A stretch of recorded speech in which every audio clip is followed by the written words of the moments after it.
Halo semuanya, kembali lagi dengan saya Daniel dari Akademi AI. Nah, ini adalah video kedua terkait RAG series, di mana nanti saya akan membahas terkait problem-problem dan tantangan ketika kita mengimplementasikan suatu RAG atau Retrieval Augmented Generation System. Jika di video sebelumnya kita sudah mempelajari terkait bagaimana sih sebenarnya pengembangan RAG dan konsep di balik RAG. Nah, di video kali ini saya akan mencoba membahas terkait tantangan-tantangan dan juga permasalahan pada saat pengembangan suatu RAG. Kita coba mempelajari terkait tantangan tantangan yang terjadi ketika kita mengimplementasikan suatu RAG system. Nah, tapi sebelum ke sana, kita coba review dulu terkait sebenarnya bagaimana sih konsep dari RAG tersebut. Nah, kita coba review. Jadi sebenarnya RAG itu kita bisa pecah menjadi suatu 3 buah proses besar. Yang pertama adalah proses indexing, di mana nanti di proses indexing ini kita akan coba melakukan parsing dan preprocessing terkait external source-nya kita. Mungkin dalam kasus ini contohnya PDF gitu misalnya. Setelah kita melakukan parsing dan preprocessing, kita akan convert ke suatu format teks yang dimana nanti format data tersebut itu nanti akan kita chunking, lalu menggunakan suatu model embedding kita akan lakukan vektorisasi. Nah, vektor-vektor dari chunk tersebut nantinya akan disimpan ke suatu vektor database. Nah, nantinya user akan diminta query dari suatu interface system, di mana nanti query tersebut juga akan dilakukan vektorisasi menggunakan suatu model embedding untuk nantinya kita akan bisa melakukan pencarian dari vektor database terhadap chunk-chunk atau konteks-konteks yang sebelumnya sudah pernah kita lakukan atau kita ingat gitu.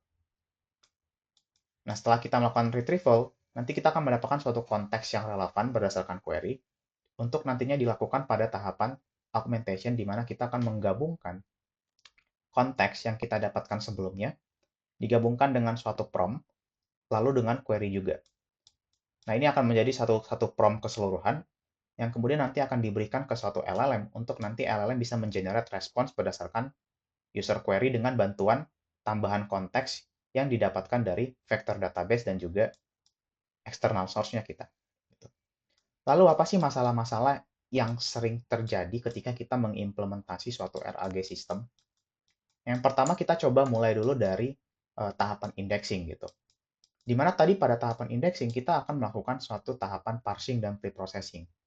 Nah, ini menjadi tantangan karena kita akan sangat sulit untuk mengekstraksi keseluruhan informasi dari suatu dokumen-dokumen pada external source tadi gitu. Contoh misalnya kalau kita punya dokumen PDF, akan ada trik khusus atau mungkin akan jadi tantangan tertentu untuk mengekstraksi informasi seperti misalnya table dan juga gambar. Nah, ini jadi suatu open problem pada pengembangan RAG system.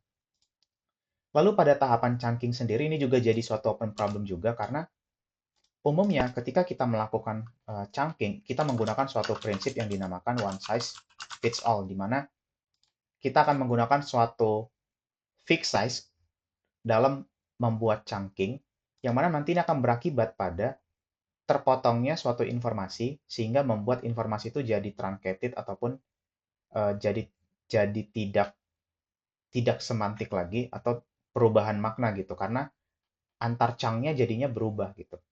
Karena informasinya jadi terpotong. Jadi ini perlu ada suatu cara yang efektif dan efisien dalam melakukan chunking gitu. Khususnya tanpa menggunakan prinsip one size fits all tadi. Lalu yang ketiga ada pada tahapan vectorize, di mana tahapan vectorize ini biasanya dilakukan oleh suatu model embedding. Nah, bisa jadi kita akan kesulitan, akan menjadi tantangan di mana nanti model embeddingnya yang cukup lemah, sehingga dia kurang bisa menangkap makna semantik dari dokumen. Gitu. Nah, ini juga berlaku pada nanti tahapan retrieval di mana query nanti akan dilakukan vektorisasi dengan suatu model embedding juga gitu. Di mana model embedding yang lemah juga akan bisa jadi kurang bisa menangkap makna semantik dari suatu inputnya. Nah, efeknya nanti mungkin ketika kita melakukan pencarian, konteksnya itu jadinya tidak sesuai dan tidak relevan dengan query. Dimana kalau misalnya konteks tidak sesuai dan tidak relevan dengan query, apabila kita membuat suatu melakukan augmentation dengan konteks yang kurang relevan dengan query, nah ini berakibat juga pada LLM, di mana nanti LLM jadinya menghasilkan suatu respon yang salah, bias, merugikan, ataupun tidak relevan dengan query. Nah, ini tentunya hal-hal atau menjadi tantangan yang tentunya kita tidak inginkan gitu. Jadi kalau misalnya saya bisa berikan kesimpulan, sebenarnya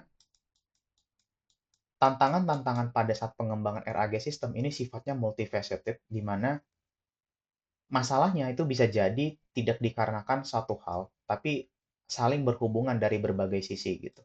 Contoh misalnya, ketika kita mendapatkan suatu respons yang tidak relevan dari suatu sistem kita, bisa jadi masalahnya bukan hanya pada LLM, tapi bisa jadi masalahnya berada pada saat processing dokumen di mana informasi yang diekstrak itu tidak tidak sempurna, atau bisa juga masalahnya terletak pada model embedding kita yang kurang bisa menangkap makna semantik dari query dan juga chunk-nya gitu. Jadi eh, ya itu adalah salah satu, ini adalah tantangan-tantangan yang mungkin nanti akan teman-teman lewati ketika mengembangkan suatu RAG system. Jadi kurang lebih saya bisa simpulkan tantangannya adalah yang pertama, bagaimana caranya kita nanti bisa memparsing suatu dokumen ataupun external source sehingga nanti keseluruhan informasi semaksimal mungkin bisa diekstrak gitu. Lalu yang kedua adalah apakah ada suatu proses chunking yang efektif dan efisien sehingga proses pemotongan dokumen atau format data tadi itu jadi lebih bermanfaat tanpa harus memotong maknanya. Lalu yang ketiga adalah apakah ada suatu model embedding yang bisa menangkap makna semantik sehingga representasinya menjadi lebih baik dari sebelumnya. Lalu yang ketiga adalah apakah ada model LLM yang bisa menghasilkan respons yang tidak bias, merugikan, ataupun hasilnya itu lebih relevan dibandingkan sebelumnya. Nah, ini nanti akan menjadi pembahasan kita pada video-video selanjutnya.